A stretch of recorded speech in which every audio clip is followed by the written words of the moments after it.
ایک وزیر حضرت ذوالنون مصری رحمۃ اللہ تعالی علیہ آپ کی بارگاہ میں گیا اور عرض کرنے لگا کہ آپ میرے لیے دعا کریں، اور اس وزیر نے کچھ ایسے الفاظ کہے جس کی وجہ سے حضرت ذوالنون مصری رحمۃ اللہ تعالی علیہ آپ رو پڑے۔ اور آپ نے ایسی کون سی نصیحت امیز باتیں کی، جانتے ہیں اس ویڈیو میں۔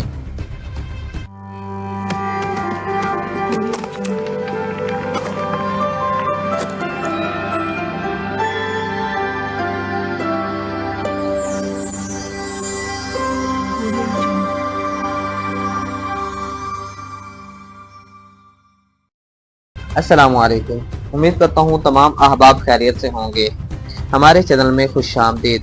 جن دوستوں نے ہمارے چینل کو سبسکرائب کیا ہوا ہے ویل اینڈ گڈ، اور جن دوستوں نے ہمارے چینل کو سبسکرائب نہیں کیا ان سے گزارش ہے ہمارے چینل کو سبسکرائب کیجئے، ویڈیوز کو لائک کیجئے اور اپنے دوستوں کے ساتھ شیئر کیجئے، بیل آئیکن کو پریس کیجئے تاکہ نیکسٹ میں جو ویڈیو اپلوڈ کی جائے اس کا نوٹیفیکیشن آپ کو فوری طور پر مل سکے۔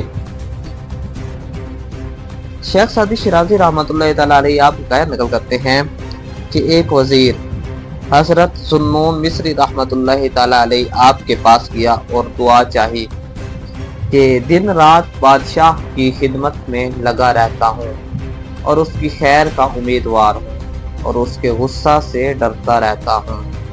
حضرت ذوالنون مصری رحمۃ اللہ تعالی علیہ آپ رو پڑے اور فرمایا، اگر میں خدائے غالب اور بزرگ سے ایسا ڈرتا جیسا کہ تو بادشاہ سے ڈرتا ہے تو میرا شمار صدیقوں میں ہوتا۔